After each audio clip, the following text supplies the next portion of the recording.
세계에서 21번째로 핵 발전 국가 대회에 참여하게 되어 과학 한국의 모습을 자랑하게 되었습니다. 지난 2024년 7월 전 세계 원자력 업계가 경악을 금치 못한 사건이 터졌습니다. 유럽의 심장부 체코에서 들려온 믿기 힘든 승전보였습니다. 원자력의 종주국이라 불리는 프랑스를 제치고 대한민국이 무려 24조 원이라는 단군 이래 최대 규모의 원전 건설 사업을 따낸 것입니다. 도대체 어떻게 이런 일이 가능했을까요? 자원도 없고 기술도 없던 나라가 불과 반세기 만에 세계 원전 시장을 제패하다니요. 하지만 이 화려한 영광 뒤에는 50년 전 미국 백악관을 긴장시켰던 한 지도자의 목숨을 건 승부수가 숨겨져 있습니다. 오늘 들려드릴 이야기는 단순한 발전소 건설기가 아닙니다. 가난한 나라의 대통령이 국가 1년 예산의 30%에 달하는 거액을 쏟아붓고 강대국의 거센 압박 앞에서도 끝까지 놓지 않았던 대한민국 생존의 비밀에 관한 이야기입니다. 그 피눈물 나는 역사가 어떻게 오늘날 유럽 제패의 신화로 이어졌는지 그 뜨거운 역사의 현장을 하나하나 짚어보겠습니다. 언제 들어도 좋은 편안하게 듣는 지식 오디오북 오디오 인문학당입니다. 시계를 거꾸로 돌려 1950년대 전쟁의 포화가 휩쓸고 간 직후에 대한민국을 떠올려 봅니다. 길거리엔 구호 식량을 기다리는 행렬이 끝없이 이어졌던, 당장 오늘 끼니를 걱정해야 했던 그 시절, 희망이나 미래라는 단어는 사치스럽게만 느껴지던 때였습니다. 그러던 1956년 이승만 대통령의 집무실인 경무대에 파란 눈의 미국인이 찾아옵니다. 미국의 에디슨 전기협회장이자 당대 최고의 에너지 전문가였던 워커 시슬러였습니다. 그는 대통령의 책상 위에 우라늄이 담긴 작은 상자 하나를 올려놓으며 충격적인 제안을 건넸습니다. 그는 이 작은 물질 1g이면 석탄 3톤과 맞먹는 에너지를 낼 수 있다고 설명하며 기름 한 방울 나지 않는 한국이 살아남을 길은 오직 이것뿐이라고 조언했습니다. 특히 시슬러가 강조한 비유는 이승만 대통령에게 깊은 통찰을 주었습니다. 그는 석탄이 땅에서 고되게 캐내는 에너지라면 원자력은 사람의 머리에서 캐내는 에너지라고 정의했습니다.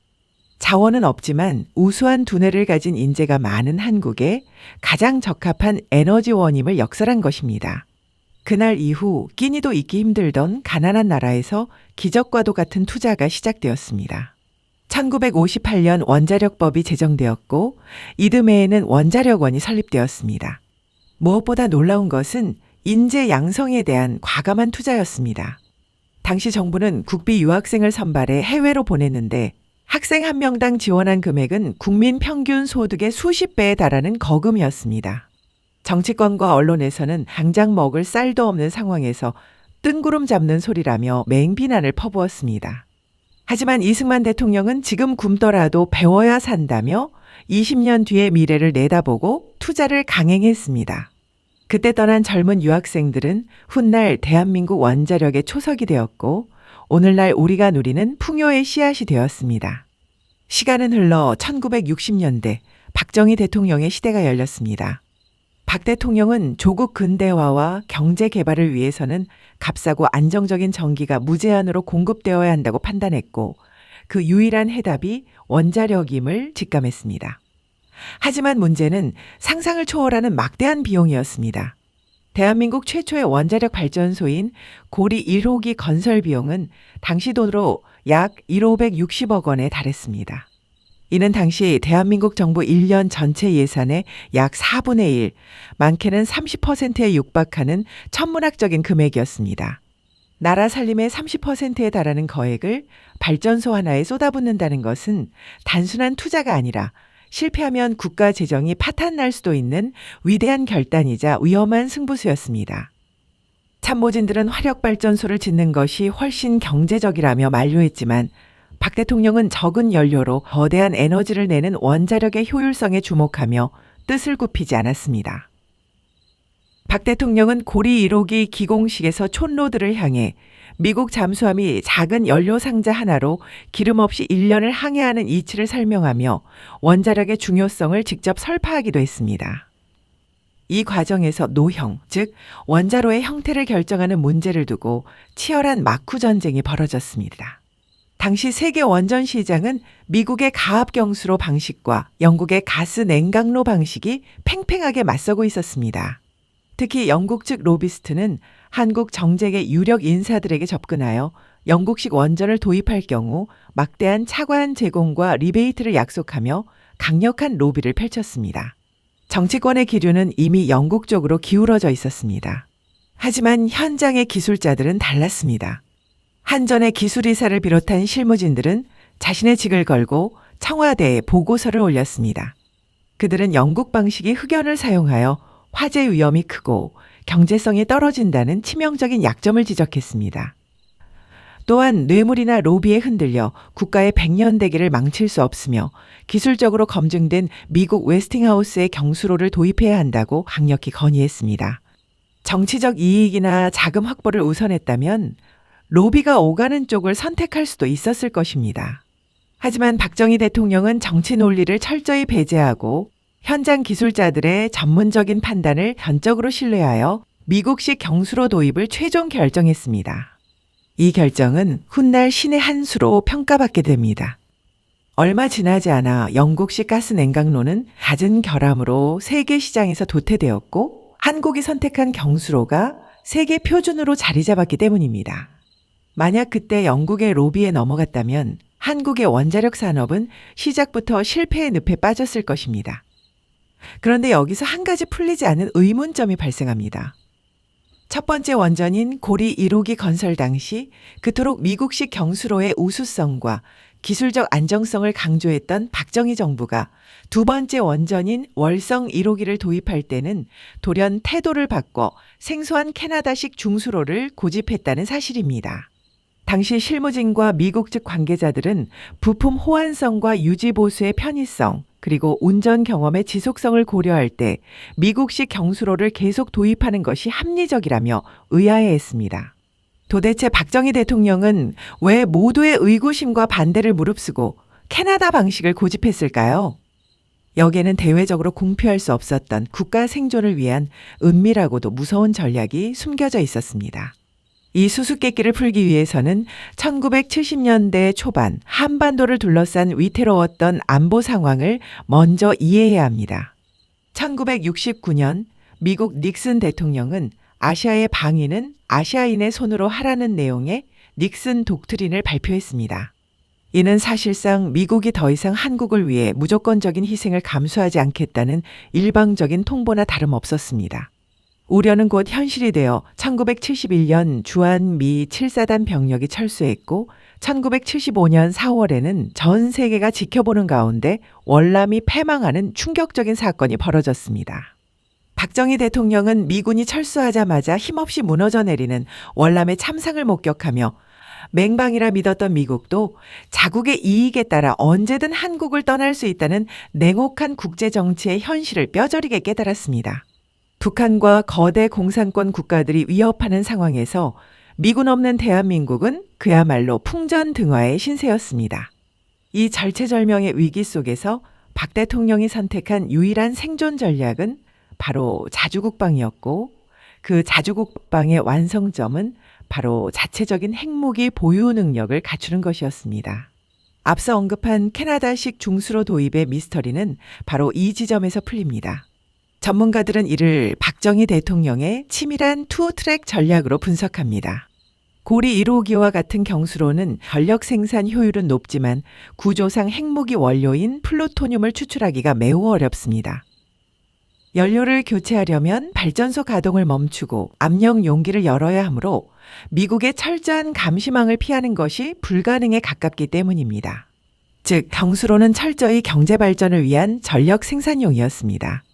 반면 박 대통령이 도입을 강행한 월성 1호기, 즉 중수로는 전혀 다른 특성을 가지고 있었습니다. 이 방식은 천연 우라늄을 연료로 사용하며 무엇보다 발전소를 멈추지 않고도 가동 중에 연료봉을 교체할 수 있는 구조였습니다. 이는 감시의 눈을 피해 사용 후 연료봉을 꺼내고 거기서 플루토늄을 추출하기가 매우 용이하다는 것을 의미했습니다. 박정희 대통령은 당시 오원철 제2경제수석에게 이른바 일본식 모델을 따를 것을 은밀히 지시했습니다. 이는 겉으로는 평화적으로 원전을 가동하여 경제를 발전시키되 국가가 위기에 처하면 언제든 단기간 내에 핵무기를 제조할 수 있는 기술적 잠재력을 확보하라는 뜻이었습니다. 당시 작성된 극비 보고서에는 1980년대 초까지 자체 기술로 고순도 플루토늄탄을 보유하겠다는 구체적인 목표까지 명시되어 있었습니다. 월성 1호기는 단순한 발전소가 아니라 유사시를 대비한 대한민국의 전략적 자산이었던 셈입니다. 하지만 이러한 은밀한 움직임은 곧 미국의 촘촘한 정보망에 포착되었습니다. 1974년 인도가 평화적 목적이라던 원자로 기술을 전용해 기습적인 핵실험에 성공하자 미국은 한국을 예의주시하기 시작했습니다. 미 정보기관은 청와대 집무실까지 도청하며 박 대통령의 일거수일투족을 감시했습니다.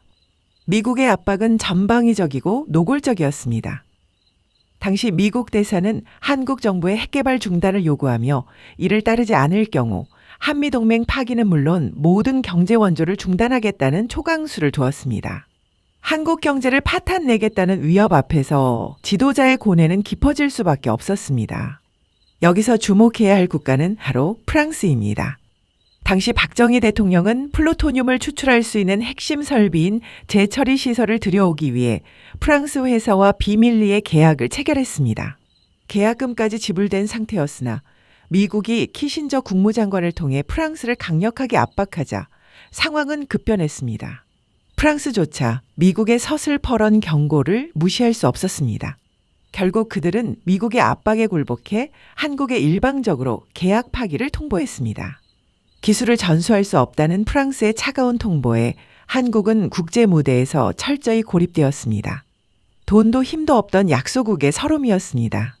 결국 1976년 박정희 대통령은 미국의 압박에 굴복하여 핵개발 포기를 공식 선언하고 핵 확산 금지 조약 NPT에 서명할 수밖에 없었습니다.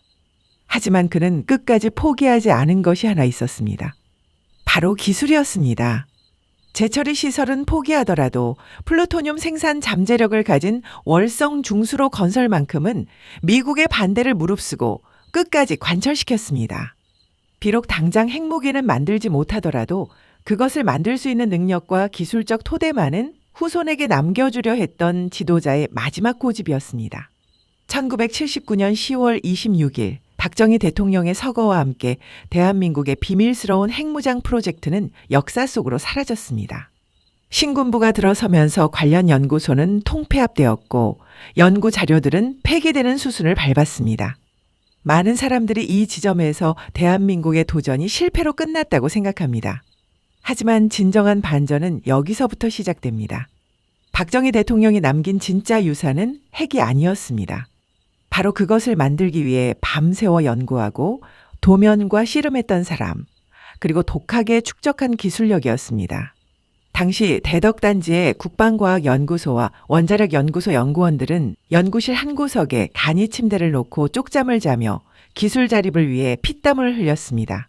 내 손으로 내 나라를 지킨다는 비장한 각오로 쌓아올린 그 노력은 고스란히 기술 내재화로 이어졌습니다. 우리는 1980년대와 90년대를 거치며 남의 나라 설계도를 베끼던 수준을 넘어섰습니다. 마침내 우리 고유의 기술로 만든 한국 표준형원전 OPR-1000을 탄생시켰고 더 나아가 세계 최고 수준의 안전성과 경제성을 갖춘 차세대 원전 APR-1400까지 개발해냈습니다. 자주국방과 핵무장을 위해 축적했던 그 치열하고 고도화된 기술력은 아이러니하게도 대한민국을 세계에서 가장 안전하고 효율적인 평화적 원자력 강국으로 성장시키는 결정적인 밑거름이 되었습니다. 그리고 드디어 2024년 7월 대한민국 원자력 역사의 길이 남을 쾌거가 전해졌습니다. 체코 정부가 24조 원 규모의 신규 원전 건설 사업자로 프랑스 전력공사를 제치고 대한민국의 팀코리아를 최종 우선협상 대상자로 선정한 것입니다. 이 사건이 우리에게 더욱 극적인 감동을 주는 이유는 경쟁 상대가 바로 50년 전 우리에게 등을 돌렸던 프랑스였기 때문입니다. 기억하십니까? 1970년대 미국의 눈치를 보며 한국과의 계약을 일방적으로 파기하고 기술이 없다며 무시했던 그 프랑스입니다. 유럽 원전 시장을 안방처럼 여기던 원자력 종주국 프랑스를 반세기가 지난 지금 한국이 기술력과 경제성 그리고 납기 준수 능력으로 정정당당하게 꺾어버린 것입니다. 프랑스 언론들조차 한국의 승리는 충격적이다. 프랑스 원자력의 자존심이 무너졌다며 탄식했습니다. 이는 단순한 비즈니스의 성공을 넘어선 50년의 세월을 건너뛴 통쾌한 역전 드라마이자 피눈물로 쓴 복수전이었습니다. 가난한 나라의 대통령이 국가 예산의 30%를 걸고 심었던 원자력이라는 묘목이 온갖 비바람과 강대국의 견제를 뚫고 자라나 이제는 대한민국 경제를 지탱하고 유럽 시장을 호령하는 거대한 거목이 되었습니다. 그때 나라 망하게 할 작정이냐며 반대했던 사람들, 한국은 절대 할 수 없다며 비웃던 국가들에게 우리는 실력으로 증명해 보였습니다.